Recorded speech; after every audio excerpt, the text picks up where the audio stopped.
little rules that you can follow as you find your spark and bring your spark to life. The first is to go after the things that you want. Let me tell you a story. So a friend of mine and I, we went for a run in Central Park. The Roadrunners organization, on the weekends, they host races.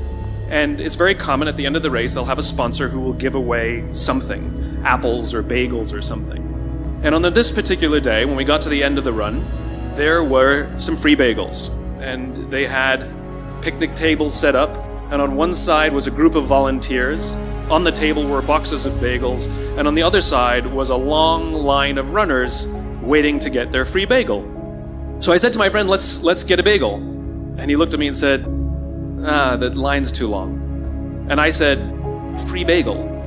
And he said, I don't want to wait in line. And I was like, free bagel.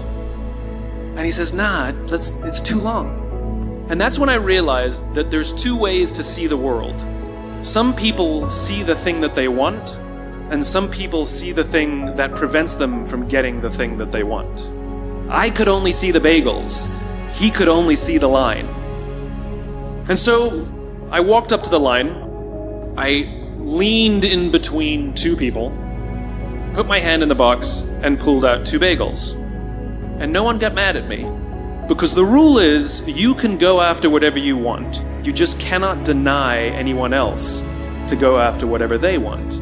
Now, I had to sacrifice choice. I didn't get to choose which bagel I got. I got whatever I pulled out, but I didn't have to wait in line. So the point is you don't have to wait in line. You don't have to do it the way everybody else has done it. You can do it your way. You can break the rules. You just can't get in the way of somebody else getting what they want. That's rule number 1. Rule number 2. I like this one. In the 18th century, there was something that spread across Europe and eventually made its way to America called puerperal fever, also known as the Black Death of childbed. Basically what was happening is women were giving birth and they would die within 48 hours after giving birth. This Black Death of childbirth was the ravage of Europe, and it got worse and worse and worse over the course of over a century. In some hospitals, it was as high as 70% of women who gave birth who would die as a result of giving birth. But this was the Renaissance. This was the time of empirical data and science, and we had thrown away things like tradition and mysticism. These were men of science, these were doctors. And these doctors and men of science wanted to study and try and find the reason for this Black Death of childbed, and so they got to work studying, and they would study the corpses of the women who had died. And in the morning they would conduct autopsies, and then in the afternoon they would go and deliver babies and finish their rounds.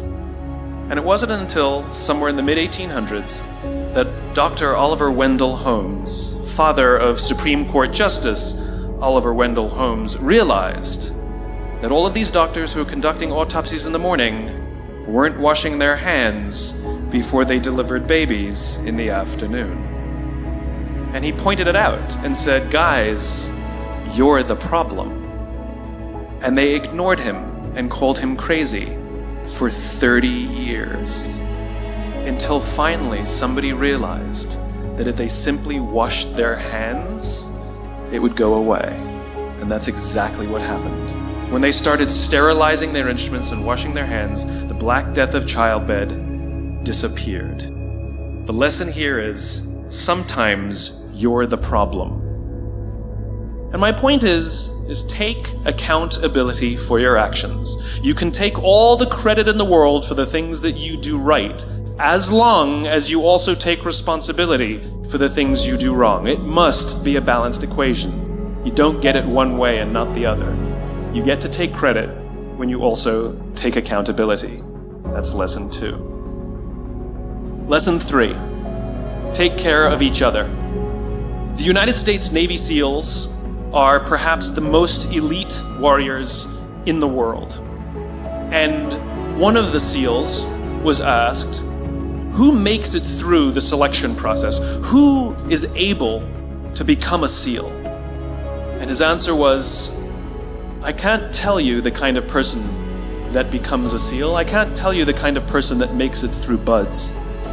But I can tell you the kind of people who don't become SEALs. He says the guys that show up with huge, bulging muscles, covered in tattoos, who want to prove to the world how tough they are, none of them make it through. He said the preening leaders who like to delegate all their responsibility and never do anything themselves, none of them make it through. He said the star college athletes who've never really been tested to the core of their being, none of them make it through. He says some of the guys that make it through are skinny, scrawny. He said some of the guys that make it through, you will see them shivering out of fear. He says, however, all the guys that make it through, when they find themselves physically spent, emotionally spent, when they have nothing left to give physically or emotionally, somehow, some way, they are able to find the energy to dig down deep inside themselves, to find the energy to help the guy next to them. They become SEALs, he said. You want to be an elite warrior, it's not about how tough you are, it's not about how smart you are, it's not about how fast you are. If you want to be an elite warrior, you better get really, really good at helping the person to the left of you and helping the person to the right of you. Because that's how people advance in the world. The world is too dangerous and the world is too difficult for you to think that you can do these things alone. If you find your spark, I commend you. Now, who are you going to ask for help, and when are you going to accept help when it's offered? Learn that skill. Learn by practicing helping each other. It'll be the single most valuable thing you ever learn in your entire life. To accept help when it's offered and to ask for it when you know that you can't do it. The amazing thing is, when you learn to ask for help, you'll discover that there are people all around you who've always wanted to help you. They just didn't think you needed it because you kept pretending that you had everything under control.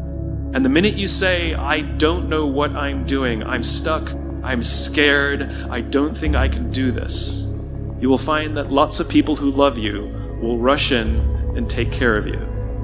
But that'll only happen if you learn to take care of them first. Lesson 4. Nelson Mandela is a particularly special case study in the leadership world because he is universally regarded as a great leader. You can take other personalities, and depending on the nation you go to, we have different opinions about other personalities. But Nelson Mandela, across the world, is universally regarded as a great leader. He was actually the son of a tribal chief. And he was asked one day, how did you learn to be a great leader? And he responded that he would go with his father to tribal meetings. And he remembers two things when his father would meet with other elders. One, they would always sit in a circle. And two, his father was always the last to speak. You will be told your whole life that you need to learn to listen. I would say that you need to learn to be the last to speak. I see it in boardrooms every day of the week. Even people who consider themselves good leaders, who may actually be decent leaders, will walk into a room and say, here's the problem, here's what I think, but I'm interested in your opinion, let's go around the room. It's too late. The skill to hold your opinions to yourself until everyone has spoken does two things. One, it gives everybody else the feeling that they have been heard. It gives everyone else the ability to feel that they have contributed. And two, you get the benefit of hearing what everybody else has to think before you render your opinion. The skill is really to keep your opinions to yourself. If you agree with somebody, don't nod yes. If you disagree with somebody, don't nod no. Simply sit there, take it all in, and the only thing you're allowed to do is ask questions so that you can understand what they mean and why they have the opinion that they have. You must understand from where they are speaking, why they have the opinion they have, not just what they are saying. And at the end, you will get your turn. It sounds easy, it's not. Practice being the last to speak. That's what Nelson Mandela did. Number 5, my favorite one of all. True story. There was a former Undersecretary of Defense who was invited to give a speech at a large conference, about 1,000 people. And he was standing on the stage, with his cup of coffee in a styrofoam cup, giving his prepared remarks with his PowerPoint behind him. And he took a sip of his coffee and he smiled and he looked down at the coffee.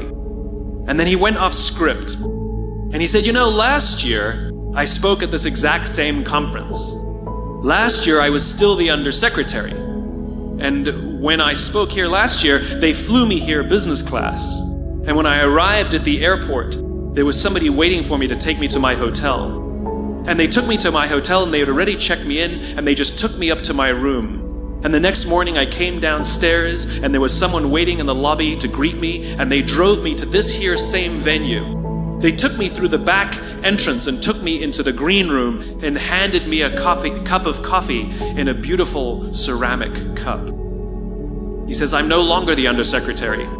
I flew here coach. I took a taxi to my hotel and I checked myself in. When I came down the lobby this morning, I took another taxi to this venue.